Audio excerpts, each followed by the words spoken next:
வணக்கம். நான் டாக்டர் தீபா லாலன். இன்னைக்கு நம்ம என்ன டாபிக் பத்தி டிஸ்கஸ் பண்ண போறோம் அப்படின்னு கேட்டிங்கன்னா, சனி பெயர்ச்சி பலன்கள் தாங்க பார்க்க போறோம். சனி பகவான் மார்ச் மாசம் 29ஆம் தேதி அப்ராக்ஸிமேட்லி 10 மணிக்கு மேல இரவு கும்ப ராசியிலிருந்து மீன ராசிக்கு பெயர்ச்சி ஆகுறாருங்க. இந்த கும்ப ராசியிலிருந்து மீன ராசிக்கு பெயர்ச்சி ஆகக்கூடிய சனியினால நெறைய ராசிகளுக்கு வந்து பார்த்தீங்கன்னா, அபரிவிதமான நற்பலன்கள் அப்படின்றது இருக்க தான் செய்யுது. மறக்கவும் முடியாது, மறுக்கவும் முடியாது, மறைக்கவும் முடியாது. என்ன அப்டின்னா, ஒரு சில ராசிகளுக்கு கண்டிப்பா ஒரு சில தீய பலன்கள், நெகட்டிவ் இம்பேக்ட்ஸ் அப்டின்றத ஏற்படுத்த தான் போறாரு. சனி பகவான் கிட்டேருந்து ஓடவும் முடியாது, ஒளியவும் முடியாது.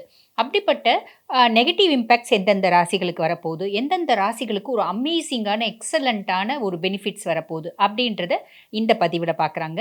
அதுக்கு முன்னாடி வந்து பாருங்க, இப்ப நாங்க சொல்லக்கூடிய பலன்கள் எல்லாமே உலகத்துல இருக்க அத்துணை சம்பந்தப்பட்ட ராசிகள். இப்ப மேஷம் சொல்றோம் அப்டின்னா, மேஷ ராசி அன்பர்களுக்கான ஒரு பொதுவான பலன். ரிஷபம் சொல்றோம் அப்டின்னா, ரிஷப ராசி அன்பர்களுக்கான ஒரு பொதுவான பலன். இத பார்த்துட்டு இருக்க அந்தந்த ராசி அன்பர்கள், நாங்க வந்து பாருங்க வாழ்க்கையில பல முக்கியமான விஷயங்கள முடிவெடுக்கும் தருணத்துல இருக்கோம். அப்ப எங்க சுய ஜாதகத்த ஒரு பரிசீலனை பண்ணிக்கணும் அப்படின்னு விருப்பப்படுறீங்க அப்படின்னா, நான் பேசிட்டு இருக்கும்போதே என்னோட வாட்ஸ்அப் நம்பர் வந்து பார்த்தீங்கன்னா, டிஸ்ப்ளேல போட்டிருப்பாங்க. அதுக்கு ஹாய்ன்னு வாட்ஸ்அப்ல ஒரு மெசேஜ் பண்ணுங்க. ஸ்டாஃப் உடனே ரெஸ்பாண்ட் பண்ணி அப்பாயின்ட்மென்ட் ஃபிக்ஸ் பண்ணி குடுப்பாங்க. என்கிட்ட பேசிக்கலாம். சரி வாங்க, காலத்த வந்து தாமதப்படுத்தாம சனி பகவான் என்னென்ன மாரி பலன்கள குடுக்க போறார் பார்க்கலாம்.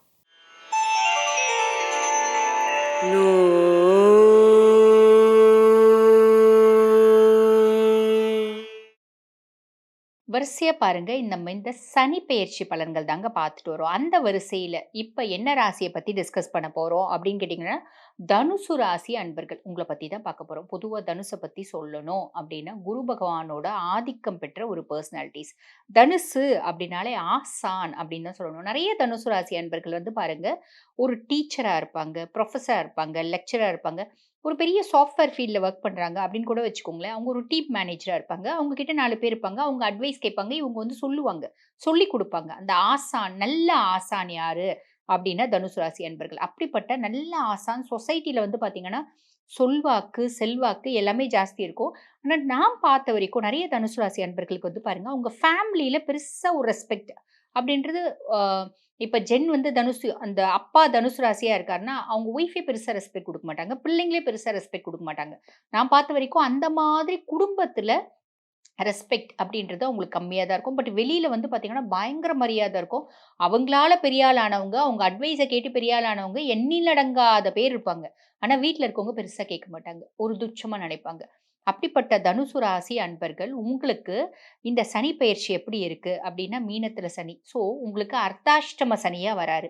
பொதுவா சனி பகவான் 4ஆம் பாவம். அர்த்தாஷ்டம சனின்னும் போது, சனி உங்களுக்கு லார்ட் ஆஃப் 2 அண்ட் 3 அதாவது 2ஆம் பாவம். தன, குடும்ப, வாக்குஸ்தானத்துக்கும் அவன் தான் அதிபன். இளைய சகோதர தைரியஸ்தானத்துக்கும் அவன் தான் அதிபன். அப்ப அர்த்தாஷ்டம சனியா வரான் அப்படின்னும்போது 2 விஷயத்துல நம்ம ரொம்ப கான்சன்ட்ரேட் பண்ணணும். 1 ஆரோக்கியம். ஆரோக்கியத்துல கவனத்த செலுத்தணும் அப்படின்னும்போது, எலும்பு சார்ந்த பிரச்சனைகள் நெறைய வரத்துக்கு வாய்ப்பு உண்டு.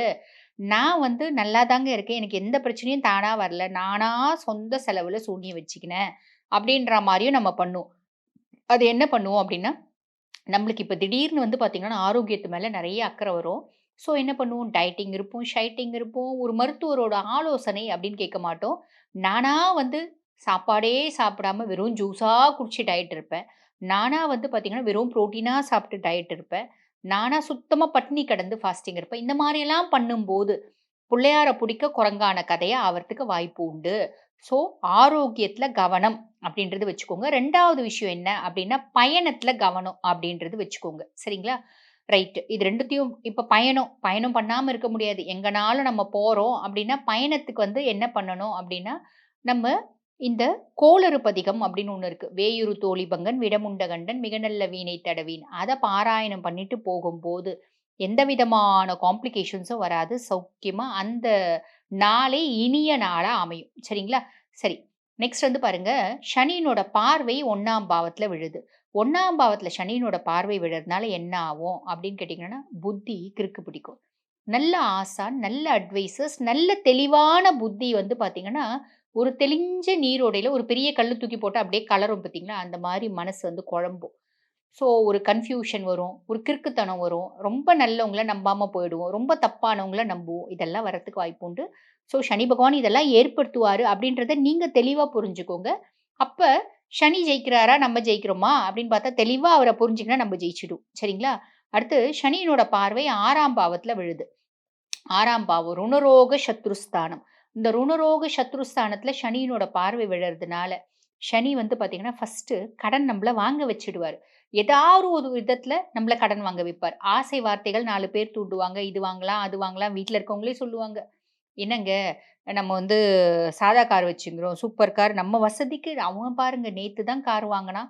நம்ம வீட்ல வேலை செஞ்சா அவனே வந்து பாருங்க பக்கா கார் வச்சுக்கிறான். நம்ம சின்ன கார் வச்சுக்கணும். பெரிய கார் வச்சுக்கலாம்." அப்படின்னு ஒரு பெரிய லெவல்ல நம்மள கடன் வாங்க வைப்பாங்க. அந்த கடன்னால அவஸ்தையா அந்த அவஸ்தை ஆவறது. அந்த கடன் டியூ கட்ட முடியாம கஷ்டப்படுறது, இஎம்ஐக்காக தடுமாறுறது, தலகுனிவு இந்த மாரி எல்லாம் ஏற்படுறதுக்கு வாய்ப்பு உண்டு. ஸோ பெருசா கடன் கடன் வாங்குறீங்க அப்படின்னாலும் வந்து பார்த்தீங்கன்னா, ஒரு பெரிய லெவல்ல கடன் அப்படின்றது வேண்டாம். ஆ வருமானத்துக்கு ஏத்தா மாரி செலவு அப்படின்றது வச்சுக்கோங்க. ஸோ ஹெல்த் இஷ்யூஸ் வரும். அதே மாரி பார்த்தீங்கன்னா, கடன் வரும். புதுசு புதுசா எதிரிகள் முளைப்பாங்க. அப்ப பேச்சு பெருசா வந்து நீங்க வந்து ரொம்ப சாஃப்ட்டா தான் பேசுவீங்க. பெருசா வந்து எடுத்தேன் கவுத்தேன்னு பேச மாட்டீங்க. இந்த காலகட்டத்தில இன்னும் கொஞ்சம் சாஃப்ட்டா, ஸ்மூத்தா டீல் பண்ண ட்ரை பண்ணிக்கோங்க. இது வந்து 6ஆம் பாவத்தை சனி பகவான். இந்த அர்த்தாஷ்டம சனியா இருந்து பார்க்கறதுனால இந்த மாரி பாதிப்புகள் வரும். அர்த்தாஷ்டம சனியா இருந்து 10ஆம் பாவத்த பார்க்குறான். அப்ப தொழில் செய்ற இடத்துல புதுசு புதுசா பிரச்சனை வரும். கிணறு வெட்ட பூதம் கிளம்புற மாதிரி. ஒரு கிணறு வெட்டி பூதம் கிளம்புச்சுன்னா பரவால்ல. வெட்டுற இடம்லாம் பூதம் கிளம்புற கதையா இருக்கும். அப்ப தொழில் செய்ற இடத்துல புதுசா மனமுட்டங்கள். இப்ப நம்ம ஒரு பெரிய கன்சர்ன் வச்சு நடத்துற முதலாளியாவே இருப்போம். நம்ம கிட்ட வேலை செய்வாங்க. அவங்க வந்து ஒரு தப்பு, பெருசா ஒரு தப்பு செஞ்சிருப்பாங்க. நம்ம கேட்க போவ கோபமாயி அது ஒரு யூனியன் அ ரேஞ்சுக்கு வந்து பார்த்தீங்கன்னா, பிரச்சனையா கொண்டு போயிடுவாங்க. ஸோ ரொம்ப ஸ்மூத்தா டீல் பண்ணுங்க. கடிஞ்சிக்கிறது, கோபப்பட்டு பேசுறது, இரிட்டேட் ஆவறது வேண்டாம். நீங்க இப்போ பொதுவா அப்படி ஆக மாட்டீங்க. ஆனா இந்த அர்த்தாஷ்டம சனி அது எல்லாத்தையும் இன்டியூஸ் பண்ணுவாரு. நம்ப தானா? நம்ப வேற யாரோ அப்படின்ற மாரி ஒரு சிச்சுவேஷன கிரியேட் பண்ணுவாரு. அதெல்லாம் காஷியஸா இருங்க. நெறைய பேருக்கு வீடு மாற்றம் அப்படின்றது இருக்கும். குடும்ப பிரச்சனைகள் ஆட்டோமேட்டிக்கா சாலிடா நெறைய பிரச்சனைகள் இருக்கதாங்க செய்யும். பிரச்சனைகள் வர்றது, அந்த பிரச்சனைகள தீர்க்கிறது, திருப்பி பிரச்சனைகள் வர்றது, இதெல்லாம் அர்த்தாஷ்டம சனியில நெறைய வந்து பாசிபிலிட்டீஸ் இருக்கு. நம்ப இரிட்டேட் ஆயி ஃபேமிலில புதுசு புதுசா பிரச்சனைகள வந்து உற்பத்தி பண்ணுவோம் அப்படின்னு சொல்லலாம். வேலை செய்ற இடத்துல பிரச்சனைகள். அத கொஞ்சம் பார்த்துக்கோங்க. நான் ஆல்ரெடி சொல்லிட்டேன். ராகு பகவான் 3ஆம் பாவம். ஆ குருவினோட பார்வை ஓகே. இது பிளஸ்ஸு அப்படின்னு தான் சொல்லலாம். அதுக்கடுத்து குரு பகவான் 7ஆம் பாவம். அது ஒரு பிளஸ்ஸு. குருவினோட பார்வை ராகு மேல இருக்கிறதுனாலே வந்து பார்த்தீங்கன்னா, நெறைய சார்ட் ஆஃப் காம்ப்ளிகேஷன்ஸ் வந்து தீரும் அப்படின்னு தான் சொல்லணும். அதுக்கடுத்து வந்து பாருங்க, கேது 9ஆம் பாவம். இந்த பாக்கியஸ்தானத்துல கேது. இது வந்து பாருங்க, பாக்கியஸ்தான கேது என்ன பண்ணுவாரு அப்டின்னா, நம்மளுக்கு நெறைய பாக்கியங்கள குடுப்பாரு. முக்கியமா இந்த ஃபாரின் ஓரியன்டட் ஒரு சான்ஸஸ்லாம் கிரியேட் பண்ணி குடுப்பாரு. வெளிநாட்டு பயணம். அதே மாரி பாருங்க, நம்ம ஏதாவது தொழில் செய்றோம், நம்ம ட்ரேடிங் ஏதாவது பண்றோம் அப்டின்னா, வெளிநாட்ல நம்மளுக்கு புதுசா வந்து கிராக்கி வர்றது. அதனால ஆக மொத்தம் வந்து பாருங்க, கடல் தாண்டி இன்டர்நேஷனல் கரன்சிஸ கையாள்றதுக்கான பிராப்தத்த இந்த கேது பகவான், அந்த பாக்கியத்தை ஏற்படுத்தி குடுப்பார். குருனோட பார்வை மைண்ட வந்து ஓரளவுக்கு பாசிட்டிவா இருக்க மாத்தும். 100% அந்த நெகட்டிவிட்டி வராம குருனோட பார்வை அப்படின்றது கொஞ்சம் கோப் அப் பண்ணும். பட் இருந்தாலும் நான் சொன்ன மாரி ஆரோக்கியம், வாகனம் இதுல கவனம். நம்மளோட இரிட்டபிலிட்டில கவனம். நிதானமா வந்து நம்ம செயல்படுறோம் அப்படின்னா, எல்லாமே சாதகமா வரும் அப்படின்னு தான் சொல்லணும். சரி, இப்ப என்ன நல்லா இருக்கு அப்படின்னாலும், நாங்க வந்து பரிகாரம் அப்படின்றது சொல்ல தான் செய்வோம். இல்லைங்களா? அந்த விதத்தில இந்த அர்த்தாஷ்டம சனி, அதாவது அ உங்களுக்கு தனுசு ராசி அன்பர்கள் உங்களுக்கு என்ன பரிகாரம் அப்படின்னு கேட்டீங்கன்னா, எல் சாதம் தானம் பண்றது. இப்போ வந்து பாருங்க, இந்த எல் சாதம், தானம் அப்படின்றது யாருமே வாங்குறதில்ல. இல்லைங்களா? காரணம் என்ன அப்படின்னா, எல்லாருக்குமே தெரிஞ்சு போச்சு. சனி நல்லா இல்ல. அவங்க தோஷத்த நிவர்த்தி பண்றதுக்காக எல் சாதம் குடுக்குறாங்க. அப்படின்னு யாராவது எல் சாதம் குடுத்தா கூட வேண்டாங்க அப்படின்ட்டு போயிடுறாங்க. ஆனா ஒண்ணு தெரிஞ்சுக்கோங்க. சிவன் கோயில்ல ஈஸ்வரனோட க்ஷேத்திரம், சிவக்ஷேத்திரத்துல எந்த தானம் குடுத்தாலும், எல் சாதம் தானம் குடுத்தாலும் வாங்கிக்கலாம். காரணம் என்ன அப்டின்னா, சிவக்ஷேத்திரத்துல எந்த ஒரு விஷயமும் பவித்திரமாயிடும். தோஷ நிவர்த்தி தானா ஆயிடும். அப்டின்றது உண்ம. இது புராதான சிவன் கோயில்னா 100 யோஜனை தூரம் சிவக்ஷேத்திரம் அப்படின்னு சொல்லுவாங்க. ஒரு சில கோயில்ல 1000 யோஜன தூரம். அந்த யோஜனை அப்படின்றது என்ன சொல்லுவாங்கன்னா, அந்த அடி நம்ம கணக்கு போடுறோம்ல, அந்த மாரி பழைய காலத்துல சொல்றது. அத்தன யோஜன தூரம் வந்து பார்த்தீங்கன்னா, சிவக்ஷேத்திரம் அப்படின்னு கணக்கிடுவாங்க.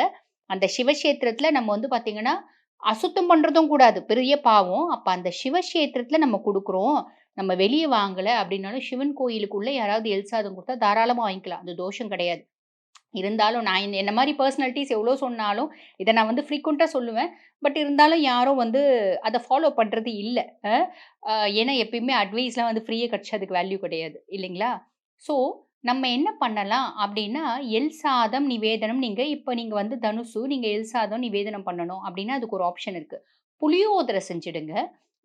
புளி சாதம் செஞ்சு அதில எள்ளு தூவி, இத நிவேதனமா குடுங்க. இத வந்து நம்ம கோயில்ல வந்து பார்த்தீங்கன்னா, சுவாமிக்கு நிவேதனம் பண்ணிட்டும் குடுக்கலாம். இல்ல நீங்க வீட்ல நிவேதனம் பண்ணி எடுத்துன்னு போயும் குடுக்கலாம். ஏன்னா, சில கோயில்ல வந்து பார்த்தீங்கன்னா, சுவாமி முன்னாடி நம்ம வீட்ல செய்யறத வந்து வச்சு நிவேதனம் பண்றது கிடையாது.